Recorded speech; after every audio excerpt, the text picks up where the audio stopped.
Charlène, quel rouge à lèvres utilises-tu? Alors j'utilise généralement 3 rouges à lèvres différents. Celui-ci de MAC qui est le pâtisserie. Celui-ci de Chanel qui est Escale, que j'aime beaucoup mais qui est malheureusement pratiquement fini. Et celui de Kiko que j'aime beaucoup, qui est pratiquement tout effacé, qui est le 815, qui est un rouge fuchsia comme ça, très mignon.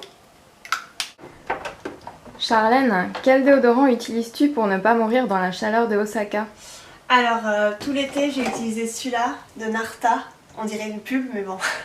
C'est le Bacti Pur au zinc qui est vraiment génial. Bon, je le trouve en France donc on me l'envoie, mais il est vraiment super pour les grosses chaleurs et l'humidité.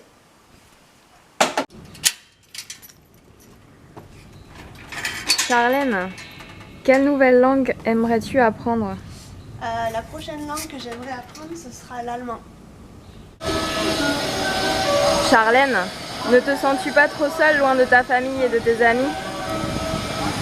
Ça dépend des moments, il y a des moments où tu te sens un peu seul, il y a des moments où ça va, mais le tout c'est de se faire en fait son propre cercle d'amis et de ne pas être trop isolé, mais ça dépend des moments je dirais. Charlène, as-tu rencontré des problèmes particuliers avec tes élèves japonais? Je dirais que le problème principal c'est qu'il faut des fois que je change des couches pleines de caca, donc c'est pas le truc le plus agréable j'aimerais dire. Sinon des fois quand j'ai des classes d'élèves un peu plus grands et qui s'endorment en cours, ça ne me plaît absolument pas, donc c'est assez frustrant.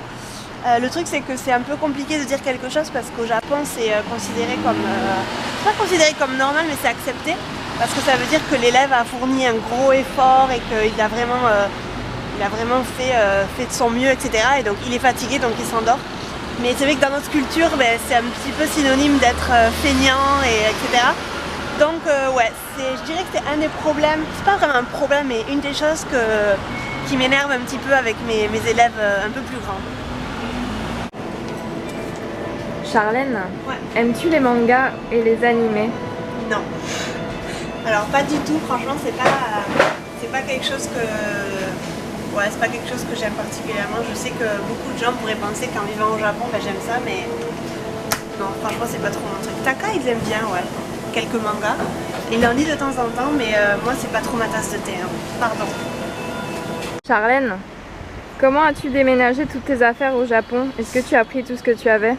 En fait, j'ai eu pas mal de chance parce que vu que j'étais allée au Japon juste avant mon gros déménagement, ce que j'avais fait c'est que vu que je savais que j'allais déménager, j'avais déjà ramené plein de choses et j'avais laissé des choses chez Taka, donc ça c'était plutôt chouette. J'avais ramené tous mes trucs d'hiver, en fait je les avais laissés chez Taka, donc du coup quand je suis arrivée ici j'avais tous mes trucs d'hiver déjà, plus les trucs que j'avais pris avec moi, j'avais pris 2 valises quand je suis arrivée. Sinon, en fait il y a un super service qui existe à la poste. C'est que vous pouvez vous envoyer en fait tout ce dont vous avez besoin en grosse box de plusieurs dizaines de kilos, et vous pouvez le faire partir par bateau. Ça vous coûte pas très cher, ça met quand même un mois, un truc comme ça, un mois ou 2 peut-être parce que c'est par bateau, mais c'est vachement bien parce que c'est vachement économique. Si vous avez beaucoup de choses à prendre ou si vous déménagez à l'autre bout du monde, sachez qu'en fait la poste a ce service là d'envoi par bateau.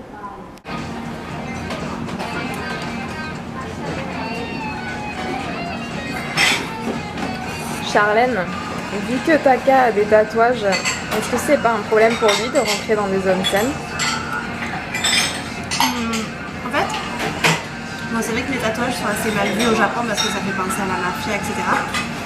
Mais il y a des zones saines en fait, qui acceptent les tatouages, donc vous pouvez trouver des gens de la mafia facilement et des gens avec des tatouages.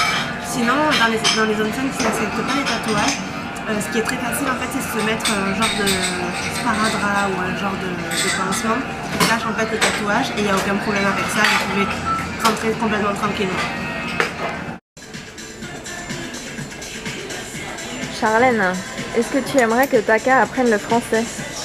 Ouais, j'aimerais bien, j'aimerais beaucoup qu'il apprenne. Le truc c'est qu'il n'a pas beaucoup de temps et je pense qu'il devrait d'abord améliorer son espagnol avant de se mettre au français, mais ouais, j'aimerais beaucoup qu'on parle dans ma langue maternelle et surtout qu'il comprenne un peu plus ma langue et ma culture, ouais, ce serait cool.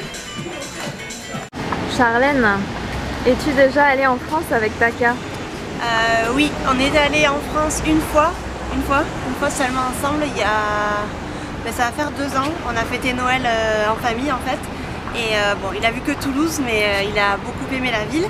Et lui, il est allé tout seul à Paris, juste quand il a déménagé en Espagne, il me semble. Il n'est pas resté très très longtemps, mais il a vu quelques trucs de Paris et donc la ville de Toulouse. Voilà. Charlène, est-ce que la nourriture te plaît ou pas tant que ça? Ouais, la nourriture me plaît beaucoup, je trouve que c'est super bon, que c'est assez varié. Il y a beaucoup de choses à tester si vous venez au Japon. Il n'y a pas que les sushis. Il y a plein de variétés de nouilles, il y a plein de variétés de soupes. Il y a vraiment beaucoup de choses à tester.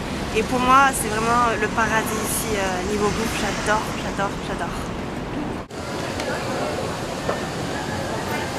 Charlène, est-ce que tu as enfin tes repères, tes endroits préférés, de nouveaux amis japonais ou es-tu seulement en compagnie de Taka la plupart du temps?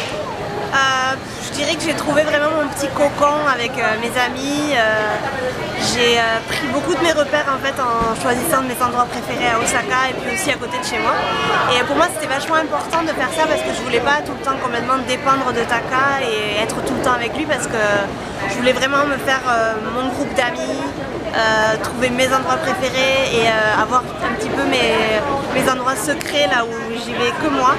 Et donc je pense que j'ai bien réussi et j'y suis arrivée assez rapidement et je pense que ça fait partie aussi de l'intégration. Donc ouais, ça je suis très contente d'y être arrivée. Charlène, il me semble que toi et Taka communiquez en espagnol. Est-ce que cela change quelque chose dans votre relation? Est-ce bizarre ou compliqué pour vous? Non, c'est pas bizarre. Donc oui, on parle en espagnol, mais on parle de plus en plus espagnol-japonais en fait. On mélange pas mal. Ça fait pas bizarre parce qu'on s'est connus en Espagne, donc la première langue dans laquelle on a communiqué c'était déjà l'espagnol direct. Donc c'est vrai qu'on n'a pas... Non, pour nous ça ne nous semble pas bizarre et ça me semble plus facile. Je dirais que le mieux ce serait de parler ou japonais ou français parce que c'est nos langues maternelles, mais bon, pour l'instant en tout cas on est en espagnol et on va de plus en plus vers le japonais.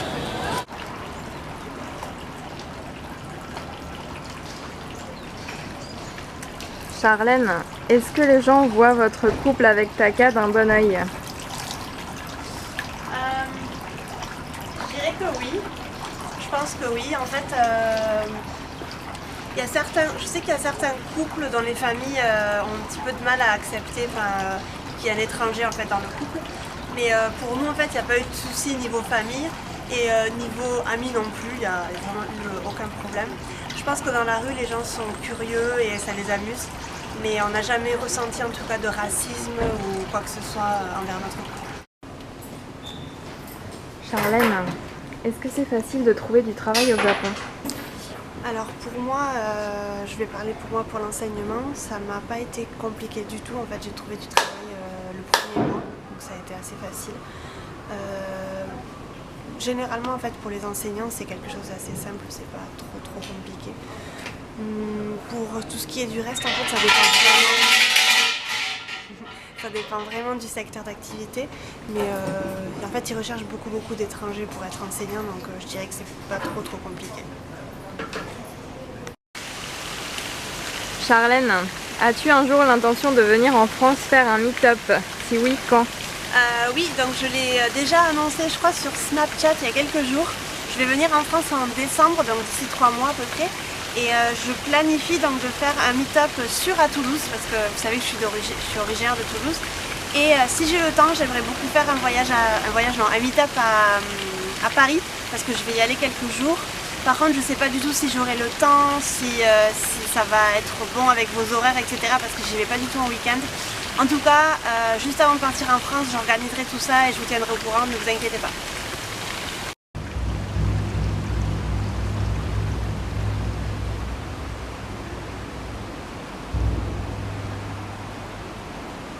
Charlène, est-ce qu'il est facile d'être végétarien au Japon? Je dirais que oui. Après, ça dépend si tu manges du poisson. Si tu manges du poisson, ça va être super parce que le poisson est vraiment délicieux ici.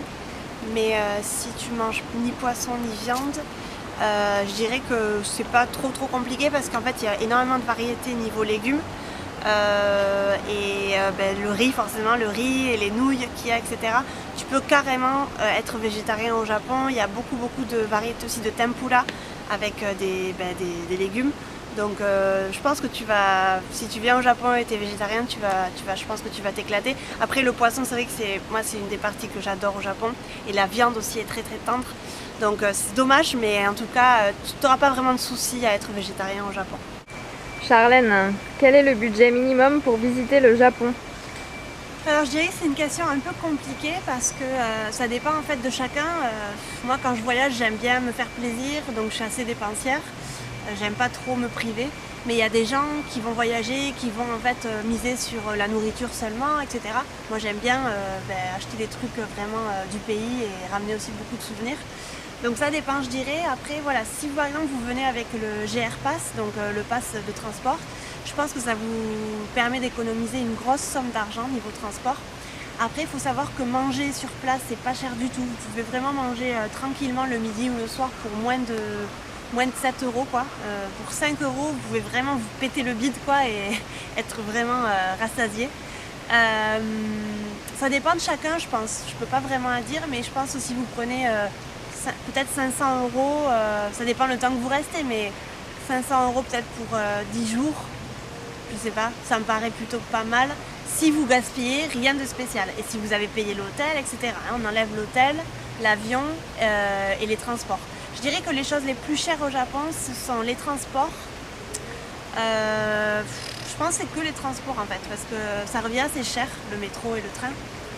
Je pense que ouais, le plus cher c'est les transports. Manger dehors ça coûte absolument rien, et si vous louez un Airbnb ou quoi, vous pouvez facilement faire des courses et cuisiner à la maison en fait votre propre nourriture. Donc c'est pas un pays très cher, mais il faut savoir je pense organiser un petit peu son voyage et savoir si on va plus miser sur le souvenir et dépenser de l'argent, ou si on va plus miser sur la visite, etc. Visiter des temples, tout ça, ça coûte pas cher.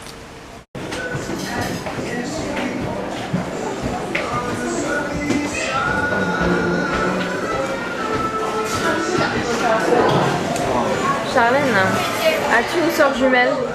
Non, je n'ai pas de sœur jumelle, ça m'a fait très rire cette question. Par contre j'ai 2 petits frères, je suis l'aînée. Charlène, comment imagines-tu ta vie dans 10 ans? Très bonne question.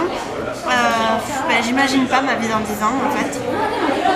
Je suis quelqu'un qui vit vraiment au jour le jour, qui essaye de pas trop me projeter vers le futur, et j'ai pas vraiment les rêves qu'ont beaucoup de personnes, par exemple se marier, avoir des enfants, tout ça c'est pas du tout mon truc, et j'ai 28 ans maintenant et je sens pas en fait que maintenant je dois me marier, maintenant je dois avoir des enfants, et je pense que si dans 10 ans j'ai toujours pas d'enfants, etc., je vivrai complètement heureuse et ce sera pas un problème.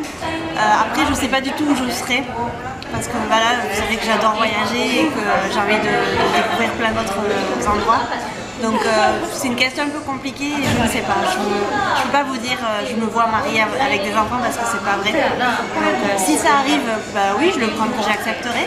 Mais si ça arrive pas, c'est pas un échec en fait pour moi. Charlène, comment fais-tu ton thé froid? Alors, mon thé froid, j'alterne en fait, ou j'utilise du Rooibos qui est sans théine, ou j'utilise du thé vert, ça dépend. Là aujourd'hui je vais faire du Rooibos, donc je prends mon sachet, j'utilise une cafetière, comment on dit déjà? Dis-moi. Théière? Ah, une théière? Non, une carafe. Ouais, j'utilise une carafe comme ça, je mets mon sachet, et ensuite on va venir mettre de l'eau tout simplement, j'utilise de l'eau du robinet. De l'eau froide, il n'y a aucun souci. Et ensuite, ce qui est pas mal en fait, c'est que tu le laisses au frigo pendant environ 2 heures. Et en fait, le sachet, vu que c'est pas de l'eau chaude, ça met un peu plus de temps à s'infuser. Et donc le sachet va s'infuser petit à petit, l'eau va se refroidir. Et du coup, après 2-3 heures, on va dire, tu peux le boire, il n'y a aucun souci. Donc direction le frigo.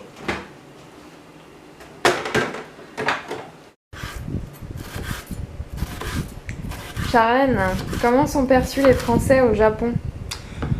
Bonne question. Alors les Français au Japon, on a un petit peu la réputation d'être des personnes élégantes. Vous voyez en fait toute l'image de Paris avec le glamour, etc.